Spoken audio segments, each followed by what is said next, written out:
कुरुक्षेत्र लोकसभा की छात्राओं के लिए शुरू हुई नवीन जिंदल यशस्वी छात्रवृत्ति योजना। सांसद नवीन जिंदल ने कुरुक्षेत्र में किया योजना का शुभारंभ। कुरुक्षेत्र लोकसभा सांसद नवीन जिंदल ने अपने संकल्प पत्र में आर्थिक रूप से पिछड़े परिवारों की लड़कियों की शिक्षा को सुचारू रूप से चलाने का वादा क्षेत्र की जनता से किया था। अब आर्थिक रूप से कमजोर परिवारों की मेधावी छात्राओं को शिक्षित बनाने के उद्देश्य से सांसद नवीन जिंदल की ओर से नवीन जिंदल यशस्वी छात्रवृत्ति योजना की शुरुआत की गई है। सांसद नवीन जिंदल ने कुरुक्षेत्र से इस योजना की आज शुरुआत की है। जो मैंने नवीन संकल्प पत्र के अंदर जो संकल्प लिया था कि हम अपनी बेटियों के लिए एक यशस्वी छात्रवृत्ति योजना हम चालू करेंगे, जिसके अंदर जितने भी परिवारों जिनकी आय 1,80,000 से कम है और उनके अंदर कोई भी अगर हमारी मेधावी बेटी है तो उसके लिए हम छात्रवृत्ति देंगे। तो नवीन जिंदल फाउंडेशन यशस्वी छात्रवृत्ति योजना हमने आज लॉन्च कर दी है।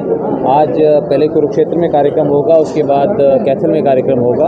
तो मैं समझता हूँ कि इससे हज़ारों हमारी बेटियाँ जो पढ़ना चाहती हैं और कोई भी डॉक्टर बनना चाहती है या इंजीनियर बनना चाहती है या कुछ भी पढ़ना चाहती है, कुछ भी वो बनना चाहती हैं तो वो बन पाएंगी। और ये बहुत हमारे लिए खुशी की बात है। हम बहुत अपने आप को सौभाग्यशाली समझते हैं कि हमें ये अवसर मिला है कि हमारे कुरुक्षेत्र संसदीय क्षेत्र की बेटियों के लिए हम कुछ कर सकें। हरियाणा का ओलंपिक खेलों के अंदर प्रदर्शन बहुत अच्छा रहा है। हमारी बेटियों ने, हमारे बेटों ने तो बहुत अच्छा, नीरज चोपड़ा ने भी और उससे पहले मनु भाकर ने भी और विनेश ने भी जो है बहुत अच्छा प्रदर्शन किया था। और कोई बात नहीं, अगर मेडल नहीं आया फिर भी हम विजेता मानते हैं। हरियाणा सरकार, नायब सैनी जी ने ऐलान किया है कि उसको सभी सुविधाएं दी जाएगी। ये भी हमारे लिए बहुत गर्व की बात है और हमें अपने देश की बेटियों के ऊपर और हमारे खिलाड़ियों के ऊपर बहुत गर्व है। खासतौर पे ये भी जो है मैं बहुत आभारी हूँ हमारे माननीय मुख्यमंत्री नायब सैनी जी का, जो कि किसानों के बहुत बड़े हितैषी हैं, जो चाहते हैं कि हमारे हरियाणा के किसान देश में सबसे ज़्यादा संपन्न होने चाहिए।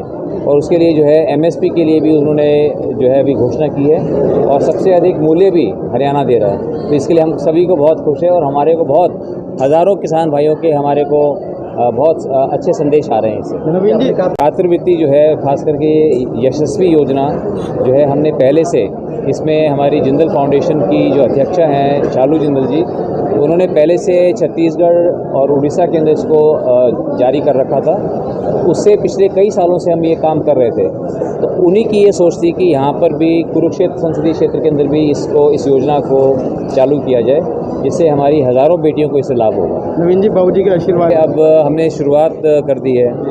हमने विवाह शगुन योजना चालू कर दी है। मेडिकल वैन्स हमने अभी तक 3 मेडिकल वैन्स हमने चालू कर दिए हैं, जो कि अभी आज आपके सामने अभी एक मेडिकल वैन भी हमने लॉन्च की है। इसके अलावा मेडिकल कैंप शुरू कर दिए हैं। अभी छात्रवृत्ति की योजना जो है, छात्रवृत्ति यशस्वी छात्रवृत्ति योजना भी हमने चालू कर दी है। तो इस तरह से एक एक करके जो भी हमने संकल्प लिए हैं, हम सभी अपने संकल्पों को पूरा करेंगे। और मुझे बहुत कुरुक्षेत्र संसदीय क्षेत्र की जनता का, हरियाणा की जनता का मुझे बहुत प्यार और आशीर्वाद मिल रहा है। इसके लिए मैं सभी का बहुत आभारी हूँ। सर, तिरंगे को लेकर आपने लड़ाई लड़ी, हर घर तिरंगा लहराई, लेकिन कई जगहों पर तिरंगा फटा हुआ नजर आता है। ऐसे में देखिए, ऐसे में मुझे बहुत खुशी होती है कि आज जगह जगह घर घर के ऊपर लोग बहुत गर्व से देश के सबसे पावन प्रतीक तिरंगे झंडे को लहरा रहे हैं। अगर कहीं गलती से कहीं कोई झंडा कोई फटा हुआ है, कोई झंडा पुराना हो जाता है, उसको हमें बदल देना चाहिए। और कई बार क्या होता है, हम कभी खुद भी हम फटे हुए कपड़े भी पहन लेते हैं। तो अगर फटे हुए कपड़े पहने तो कोई अगर हमें कोई ध्यान आकर्षित करता है उसकी तरफ कि भाई ये चीज़ फट गई, या तो उसको हम ठीक करा लेंगे या उसको हम बदल देंगे उसको। तो झंडे को जो है, अगर कोई झंडा फट जाता है तो ये हमारा फ़र्ज़ बनता है कि उस झंडे को हम बदल दें।